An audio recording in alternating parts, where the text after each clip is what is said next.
우리 옆에 계신 분 한번 인사하겠습니다. 참 잘 오셨습니다. 좀 잘 지내셨죠? 네. 네. 오래 비운 것 같은 느낌이 자꾸 들어서. 네.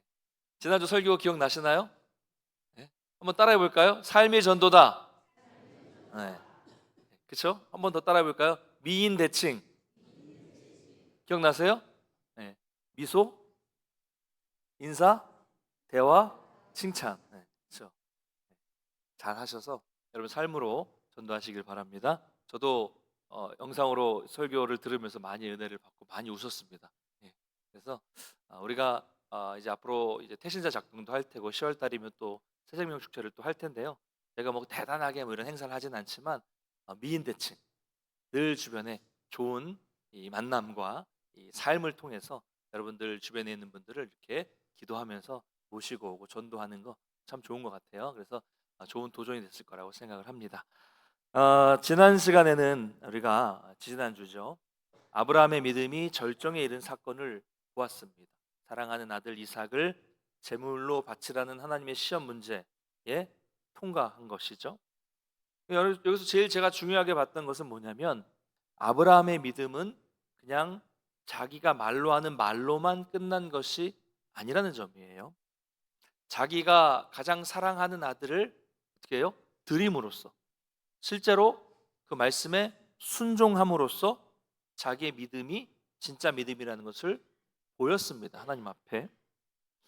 그러니까 우리처럼 말로만 하는 신앙생활이 아니라 실제로 순종하는 신앙이었다는 것이죠. 그러니까 믿음의 조상으로서의 모습을 보여주고 있습니다. 사실 여러분 하나님이 이삭이 필요했겠습니까? 이삭이 필요한 거 아니에요. 그렇죠? 아브라함의 믿음이 필요했던 것입니다. 그래서 시험을 그렇게 통과한 이 아브라함에게 재물을 미리 준비해 주셨습니다. 그래서 그 자리에서 아브라함과 이삭은 여호와 이레 준비하심 여호와 이레의 하나님을 경험하게 됩니다. 이것은 이제까지 하는 다른 새로운 경험입니다. 지금까지 갈대아 우르에서부터 창세기 12장에서 부름을 받아서 여기까지 온 아브라함은 어떤 하나님을 경험했었습니까? 제가 잠깐 말씀드렸지만 하나님은 뭐라고 하셨어요? 나는 전능한 하나님이다. 바랄 수 없는 너희 중에서 자녀를 주게 할 것이다. 낳게 할 것이다. 전능한 하나님이다 라고 말씀하셨고 이 앞에서는 아브라함이 영원하신 하나님께 제사를 드렸어요. 하나님은 전능하신 분이고 하나님은 영원하신 분이라는 것을 알았습니다. 근데 이번에는 새롭게 깨달은 것이죠. 전능하시고 그 영원하신 하나님이 인간과 초월해서 저 높은 곳에서 그냥 내려다보시고 계시는 분이 아니라 미천한 자기에게 인간에게 찾아오시고 그 인간의 삶에 친히 간섭해 주시고 재물까지도 미리 준비해 주시는 내 옆에 계신 분, 가까이 계신 분, 세밀하신 하나님이다라는 것을 새롭게 깨닫게 된 것입니다. 이렇게 해서 처음에 아무것도 몰랐던 아브라함은 그 믿음이 점점 성숙해지게 된 것입니다. 여러분 이처럼 아브라함에게 재물을 미리 준비해 주신 하나님은 지금도 저와 여러분의 삶을 멀리서 지켜보고 계시는 것이 아니라 친히 간섭해 주시고 친히 개입해 주셔서 필요한 것들을 준비해 주시는 여호와 이레의 하나님이라는 것을 여러분 믿으시기를 바랍니다. 우리가 이 하나님을 경험해야 돼요. 이 경험이 이게 신앙입니다. 경험이. 그렇게 되면 어떻게 돼요? 그냥 안 됩니다. 아브라함과 같은 순종이 있어야 돼요. 여러분 순종이 없으면 신앙의 성숙은 없어요. 나를 버리지 않고 내가 좋아하는 것을 내려놓지 않고 말씀에 순종하지도 않는데 신앙이 그냥 자동적으로 좋아집니까? 이건 말이 안 돼요. 말이 안 됩니다. 순종이 없는데 어떻게 기적이 있습니까? 순종이 없으니까 우리 신앙이 늘 그 자리에서 맴돌고 있는 것입니다. 이제 오늘 본문을 보면 여호와의 사자가 두 번째로 다시 나타나는 장면이 나옵니다. 처음에는 어떻게 나왔어요? 칼을 들었던 아브라함에게 아브라함아 아브라함아 하시면서 손대지 말라 나타나셨고요. 두 번째 오늘 나타났을 때는 복 주기 위해서 나타나셨습니다. 어떤 내용인지 어떤 복인지 한번 볼까요? 17절 18절 같이 읽어보겠습니다. 시작. 내가 내게 큰 복을 주고 내 씨가 크게 번성하여 하늘의 별과 같고 바닷가의 모래와 같게 하리니 내 씨가 그 대적의 성문을 차지하리라. 또 내 씨로 말미암아 천하 만민이 복을 받으리니 이는 내가 나의 말을 준행하였음이니라 하셨다 하니라. 아멘. 자, 내용을 보면 뭐 이전에 하셨던 말씀과 그렇게 다른 것 같지 않아요.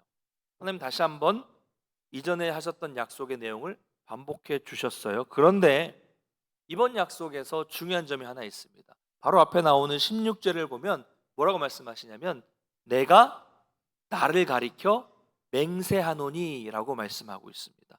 하나님이 뭐예요? 자기 스스로를 걸고 맹세하신다는 거. 이 내용이 있죠. 맹세하신다는 겁니다. 여러분, 맹세는 어떤 경우에요? 어떤 경우에 여러분 맹세하십니까? 내가 맹세할게 이번에. 꼭 맹세할게. 어떤 경우에? 사기꾼들이야 뭐 언제든 맹세한다고 하겠지만 보통 우리는 언제 맹세해요? 꼭 내가 이번에는 약속을 지켜야겠다라는 확고한 의지가 있을 때 맹세하는 거잖아요. 그리고 또 맹세할 땐 뭘 걸어요? 어떻게 맹세합니까? 내가 맹세할게. 우리 옆집 강아지를 걸고 맹세할게. 이거 맹세예요? 내가 1,000원 걸고 맹세할게. 맹세입니까? 맹세 안 지키겠다는 말이잖아요. 이건 맹세가 아니에요. 맹세할 때 어떻게 합니까? 적어도 내가 내 아버지의 이름을 걸고 맹세할게. 이거는 지켜야 되잖아요. 그렇죠? 안 지킵니까? 내가 저는 없어요. 이 돈이 없지만 1억을 걸고 맹세할게. 이건 지켜야 되잖아요. 그렇죠? 이렇게 큰 거, 대단한 거, 엄청난 거, 귀한 것을 걸고 하는 게 맹세예요. 이게 제대로 된 맹세죠. 여러분, 하나님보다 더 큰 존재가 어디 있습니까? 없어요. 그러니까 하나님은 가장 큰 존재이신 자신의 이름을 걸고 맹세하신 것입니다. 왜요? 맹세하지 않아도 하나님은 지키세요. 그런데 맹세까지 하셨다는 것은 반드시 지키겠다는 약속인 거죠. 하나님은 이렇게 미천한 인간에게 맹세하시면서까지 약속하셨습니다. 여러분, 하나님은요 아브라함에게 그러신 것만이 아닙니다. 우리에게도 마찬가지로 그렇게 말씀하셨어요. 하나님은 우리에게 이 약속의 말씀을 주셨습니다. 하나님의 이름을 걸고 반드시 내가 지키겠다고 약속하신 말씀이 바로 이 성경인 줄 믿으시길 바랍니다. 반드시 이루겠다고, 약속을 이루겠다고 주신 말씀이에요. 그리고 이것을 믿는 사람이 신앙인이죠. 여러분, 제가 또 여러분이 이 약속을 믿고 있죠? 할렐루야? 믿으시죠? 믿으니까 때론 넘어지고 쓰러지고 고난 중에 있어도 정말 말도 안 되는 암울한 상황에 있어도 이걸 믿으니까, 이 말씀을 믿으니까 하나님의 말씀을 의지하고 하나님께 자신을 맡기고 승리할 수 있게 되는 것입니다. 이게 신앙의 힘이에요.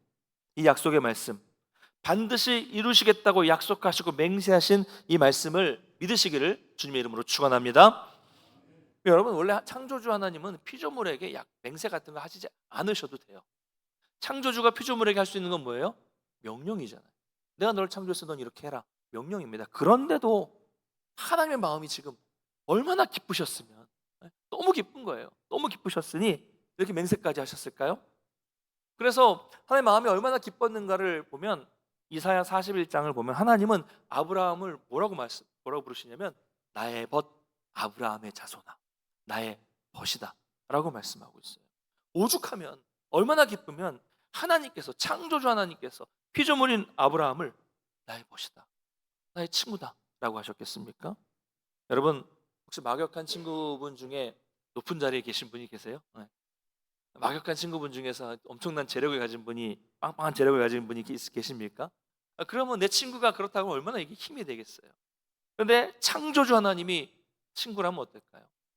얼마나 이게 대단한 일입니까? 여러분, 하나님이, 우리 예수님이 여러분에게는 어떤 존재입니까? 우리 예수님이 여러분에게 두려운 존재가 아니라 정말 친구 같은 존재가 될 수 있기를 간절히 소망합니다.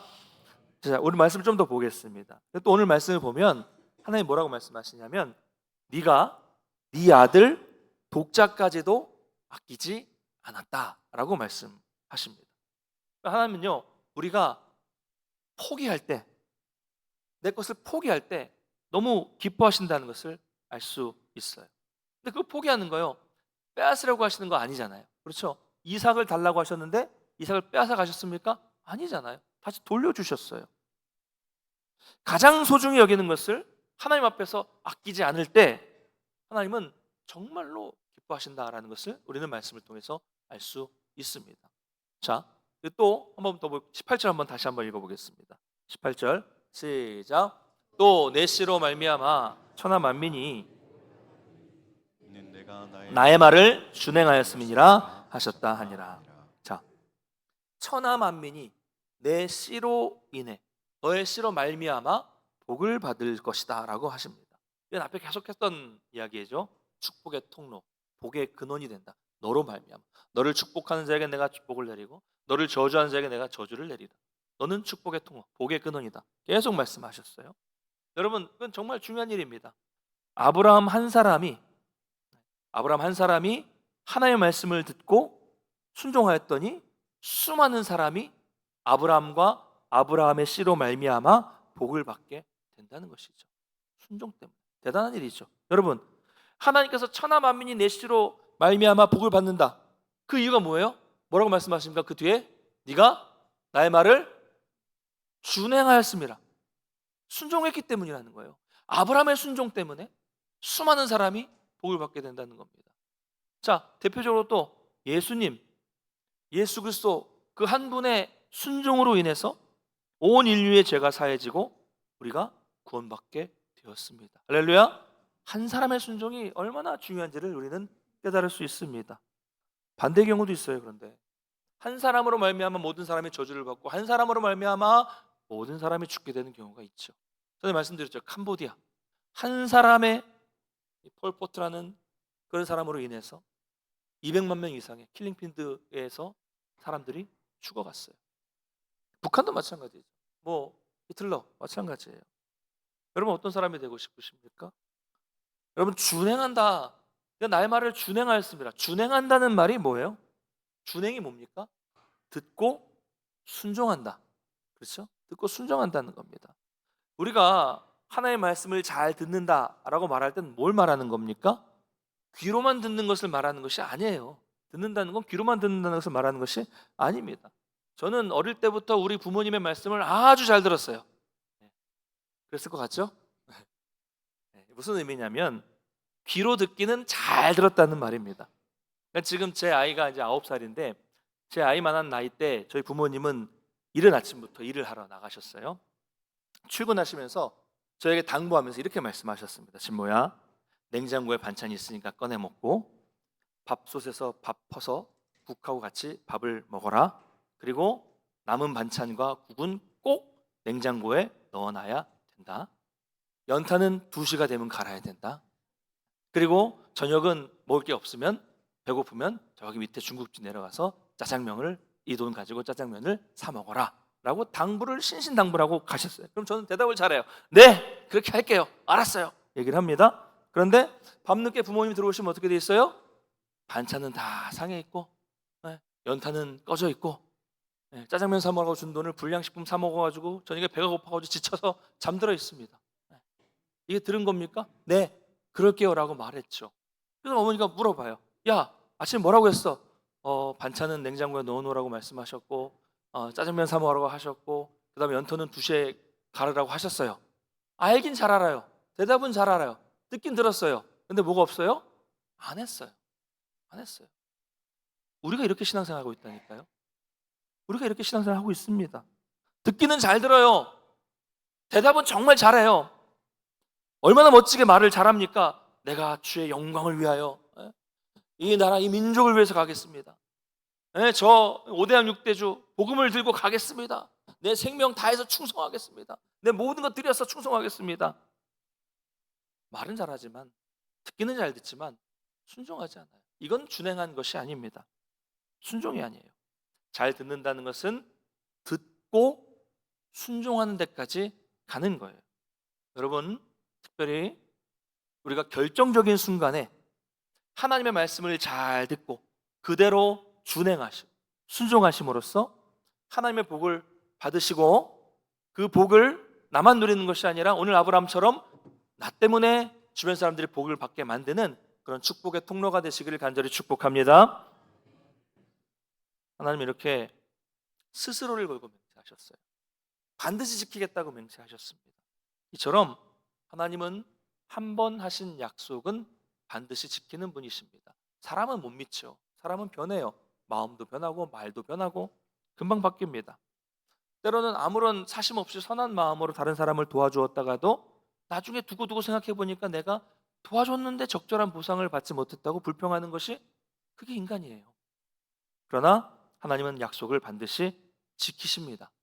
하나님은 맹세하지 않으셔도 약속을 지키시는데 오늘 본문 보니까 맹세까지 하셨어요. 여러분, 하나님은 변하지 않으시는 신실한 분이십니다. 여러분, 이 사실을 기억하시고 이 약속의 말씀을 믿으시기를 소망합니다. 여러분, 여러분에게 선포되는, 여러분에게 주시는 그 말씀을 믿음으로 마음을 열고 받아들이십시오. 그러면 이 말씀을 믿으면 나는 잊을 수 있어요. 나는 변할 수 있어요. 그러나 하나님은 변하지 않으시고 반드시 약속하신 대로, 반드시 맹세하신 대로 이 일을 이루어 주신다는 것을 믿으시기 바랍니다. 여러분에게 믿음이 있어야 합니다. 자, 이렇게 해서 하나님의 약속을 듣고 아브라함과 이삭은 산에서 내려가요. 앞전에 이 산에 도착해서 두 종을 산 밑에 내려다 두고 잠깐 남겨두고 둘만 이삭과 산에 올라갈 때 아브라함은 종들에게 뭐라고 말하고 올라갔습니까? 내가 아이와 함께 가서 올라가서 예배하고 우리가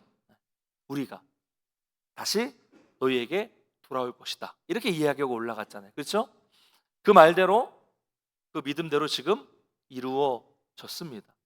이제 4명이 산 밑에 모여서 종 2명과 아브라함과 이삭 4명이 함께 브엘사바로 돌아가게 돼요. 브엘사바가 어디입니까? 아브라함이 아비멜렉에게 값을 치르고 산 우물이죠. 자, 그런데 이제 보세요. 올라갈 때 마음과 지금 마음이 다르죠. 돌아가는 길에 얼마나 기쁘고 얼마나 감격이 넘치고 얼마나 감사가 넘치는 그런 길이었겠습니까? 불과 몇 시간 전에는 번제를 드리러 갈 때는 정말 마음이 무거웠어요. 근데 이제는 마음에 감격이 넘치게 됩니다. 왜 그렇습니까? 산에서 무슨 일이 있었어요? 하나님을 만났기 때문이죠. 최악의 상황, 가장 암울한 상황, 밑바닥까지 떨어졌던 상황에서 여호와 이레의 하나님을 경험했고 역전의 하나님을 경험했습니다. 직접 눈으로 만나고 직접 음성을 듣고 직접 기적을 경험했습니다. 그래서 기쁜 거예요. 여러분, 이것이 하나님을 만난 사람의 특징이에요. 자, 그렇다면 같이 함께 길을 돌아가고 있는 종 2명은 지금 어떤 마음일까요? 아무것도 모르죠. 왜 저렇게 아브라함이, 이삭이 저렇게 기뻐서 막 찬양하고 콧노래를 흥얼거리고 막 기쁜 마음에 감사와 감격이 넘치는 모습으로 있는지 두 사람은 전혀 이해할 수 없습니다. 이해할 수 없어요. 바로 이것이 세상이 우리를 바라보는 시각입니다. 우리는 하나님 감사합니다, 이 모든 것이 하나님의 은혜입니다 라고 감격하고 있으면 종이니까 겉으로는 표현 못하지만 뭐라고 할까요? 뭐라는 거야? 저 기독교인들은 도저히 이해할 수 없어, 이러지 않겠습니까? 여러분, 이것이 지금 저와 여러분이 하고 있는 신앙생활이라는 거예요. 같은 공간에서 같이 지금 브엘사바로 돌아가고 있지만 하나님을 경험한 사람과 하나님을 만난 사람과 하나님을 경험하지 못한 사람은 이런 차이가 생길 수밖에 없습니다. 누구는 비밀을 알지만 누구는 비밀을 모르는 것이 바로 지금 우리가 하고 있는 신앙생활이라는 거예요. 여러분, 어떠십니까? 여러분, 지금 이 산에서 내려와서 돌아가고 있는 이 아브라함의 기분이 어떨지 상상이 되세요? 저는 돼요. 그 마음이 아마 느껴지는 분들이 계실 겁니다. 하나님을 만나고 여호와 이레 하나님을 만나서 기쁨 가운데 돌아가는 그 감정이 느껴지시는 분들이 계실 거예요. 그러나 한 번도 저 인생의 밑바닥에서, 저 인생의 최악의 상황에서 하나님을 의지해 본 적이 없고 끝까지 하나님을 신뢰해 본 적이 없고 순종해서 여호와 이레 하나님을 한 번도 경험해 보지 못한 사람은 교회를 다니고 있어도 지금 아브라함의 마음을 전혀 이해하지 못할 겁니다. 1도 이해하지 못합니다. 교회 안에 있어도 오늘 아무것도 모르는 두 종과 같을 수 있다는 겁니다. 여러분, 중요한 거예요. 아브라함과 이삭처럼 세상이 모르는 하나님과 나와의 이 하나님과 나만의 이 비밀을 경험하게 되시기를 주님의 이름으로 축원합니다. 축원합니다. 정말 중요한 거예요. 믿음은 남이 모르는 비밀이 있어야 돼요. 나 혼자만 간직하고 있는 나만 아는 비밀이 있어야 됩니다. 이게 믿음이에요. 나만 알고 있는 그 은혜가 있어야 돼요. 여호와 이레 하나님이 내 삶에 들어와야 합니다. 이게 믿음이에요. 이런 경험이 있어야 됩니다. 그래야 누가 건드려도 흔들리지 않아요. 그래야 세상에 어떤 어려운 일이 생겨도 우리가 흔들리지 않는 거고요. 그래야 우리가 나를 높이지 않고 겸손하게 그 하나님을 의지하면서 순종하며 신앙생활을 할 수 있는 것입니다. 이 비밀. 자, 그 후에 이제 반가운 소식이 들려옵니다. 20절 한번 읽어볼까요? 20절 시작. 이 일 후에 어떤 사람이 아브라함에게 알리어 이르기를 밀가가 당신의 형제 나홀에게 자녀를 낳았다 하였더라. 아멘. 동생이죠. 나홀은 아브라함의 동생입니다. 나홀이 자녀를 낳았다는 소식과 함께 이 뒷부분에 족보가 나와요. 이름도 좀 어려워요. 왜 갑자기 여기서 족보가 나올까요? 23절 한번 읽어보겠습니다. 23절 시작. 이 여덟 사람은 아브라함의 형제 나홀의 아내 밀가의 소생이며 부두엘은 리브가를 낳았고. 아멘. 자, 아브라함의 여기 나오는 지금 사실 8명의 사람들의 이름이 나오는데 사실 그 이름은 다 중요하지 않습니다. 아브라함의 동생인 나홀이 밀가와 결혼했어요. 밀가는 누구냐면 조카예요. 조카인 밀가와 근친 결혼을 해서 자녀를 낳았다. 이것도 논점이 아닙니다. 고대에는 이런 일들이 흔했기 때문에 가장 중요한 말씀이 23절에 있어요. 부드엘이 누굴 낳았다고요? 리브가. 그렇죠. 익숙한 이름이죠. 이 이야기를 하기 위해서 성경은 이 복잡한 족보 이야기를 꺼낸 거예요. 여러분, 이삭이 번제로 드려져야 되는데 죽지 않고 살아서 아브라함과 함께 돌아오게 된 것은 하나님의 특별한 관심이 있어요. 그런데 이삭이 죽지 않고 살아 돌아오게 되니까 성경은 곧바로 누굴 소개하고 있어요? 리브가를 소개하고 있습니다. 모든 시험이 다 끝나고 나니까 이삭과 앞으로 결혼하게 될 리브가가 여기 등장하게 되는 것입니다. 이게 족보가 등장하는 이유예요. 여러분, 이것도 여호와 이레입니다. 하나님께서 아브라함에게 양을 준비해 주셨다면 살아 돌아온 이삭에게는 리브가를 예비해 주셨다는 것을 말씀하고 있어요. 아브라함도 이삭도 전혀 몰랐어요. 하나님이 이미 리브가를 준비해 주셨습니다. 치밀하게 세밀하게 아브라함에게 약속하신 대로 쭉 누누이 말씀하신 대로 아브라함의 씨에게서 난 자에게 복 주실 준비, 이삭에게 복 주실 준비를 하고 계셨던 거예요. 리브가를 통해서, 이삭과 리브가를 통해서 번성하게 할 준비를 이미 아무도 모르게 하나님은 시작하고 계셨다는 것입니다. 여호와 이레. 여러분, 여호와 이레라는 말이 창세기 22장에 처음 등장하지만 사실 성경에서는 여러 군데를 보면 이 여호와 이레에 대한 내용들이 계속 여호와 이레 하나님이 나타나고 있습니다.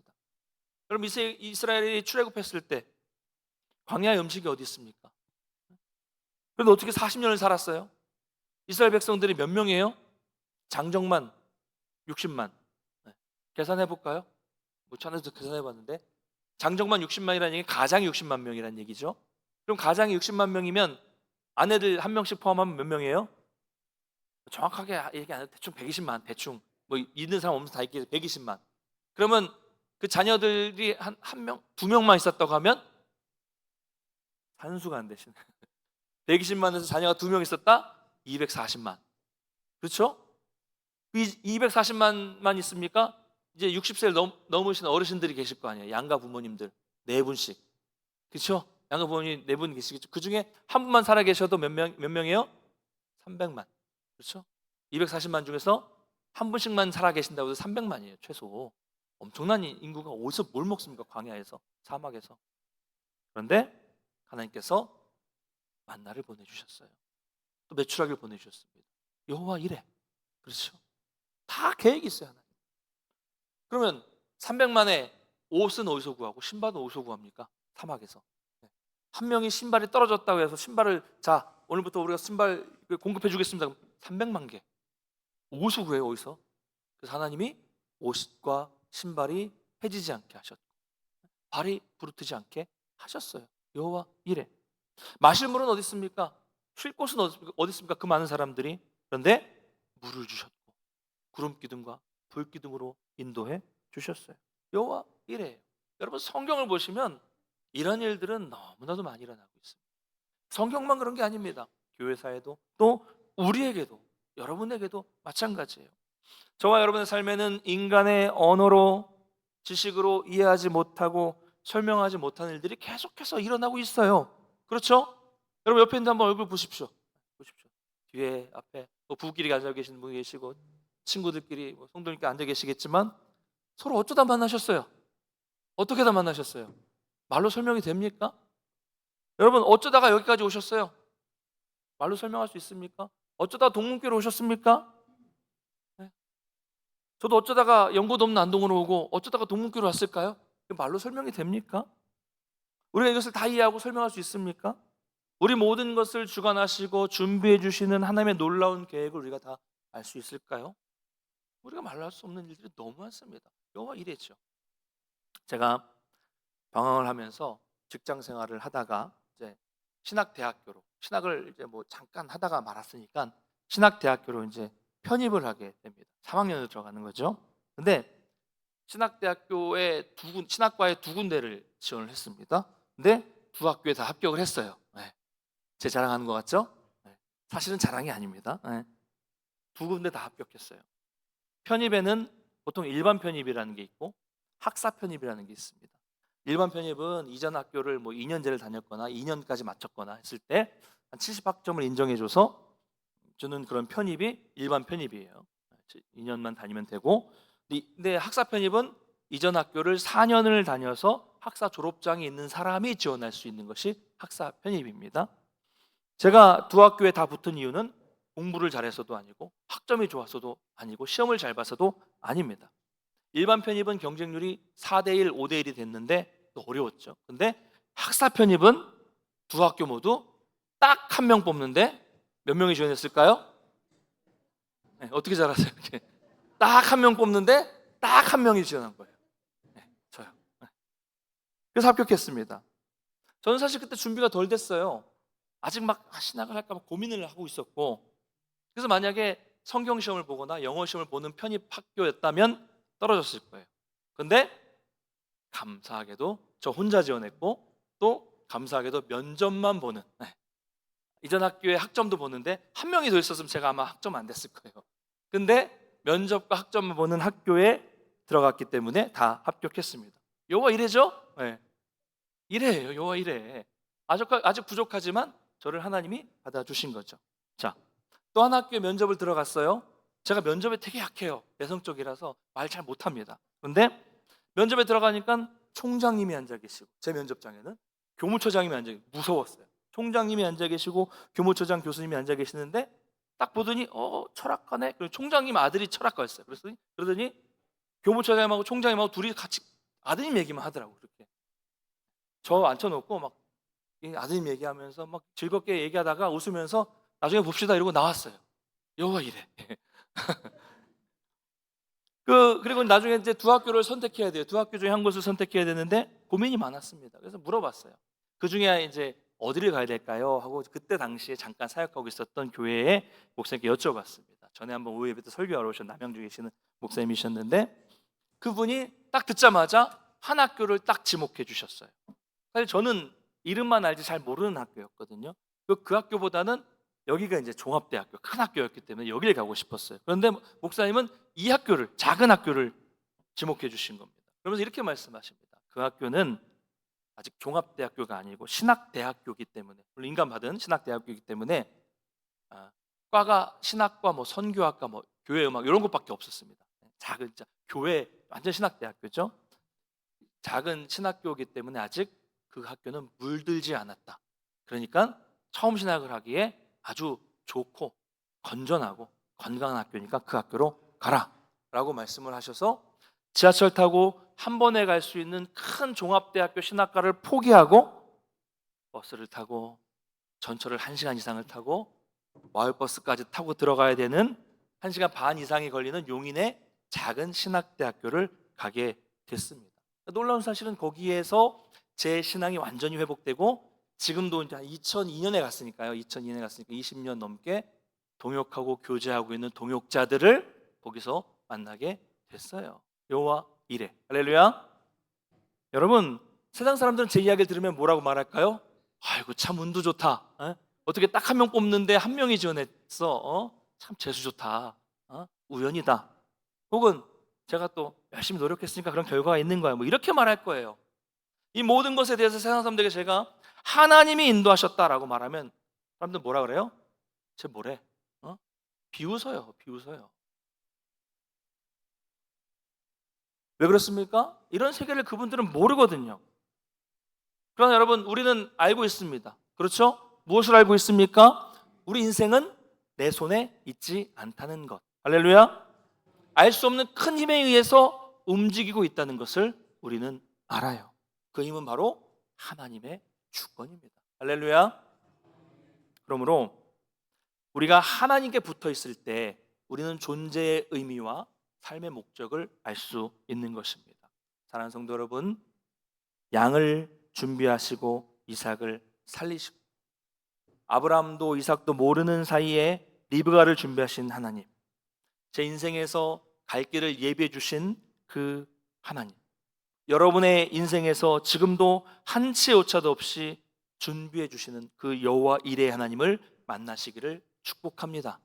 그 하나님을 신뢰하시기를 바랍니다. 말씀 맺겠습니다. 우리 여호와 이레 하나님께서 다 준비해 주십니다. 하나님은 자신의 이름으로 맹세하셨어요. 그 말씀을 믿는 자에게 그 말씀이 반드시 이루어진다라고 하나님은 자신의 이름을 걸고 맹세하셨습니다. 여러분, 이 하나님의 맹세를 믿으십시오. 의심하지 마시고 여호와 이레 하나님이 나에게 무엇을 준비해 주셨을까를 기대하세요. 기대하십시오. 말씀 안에서 우리의 삶을 하나님께 온전히 그냥 맡기세요. 하나님께 그냥 던지세요, 삶을. 그래서 그 어떤 상황에 있다고 할지라도 세밀한 손길로 준비해 주시고 이를 이루어 주시는 그 하나님을 경험하시고 그로 인해서 승리하시는 저 여러분 되시기를 주님의 이름으로 축복합니다.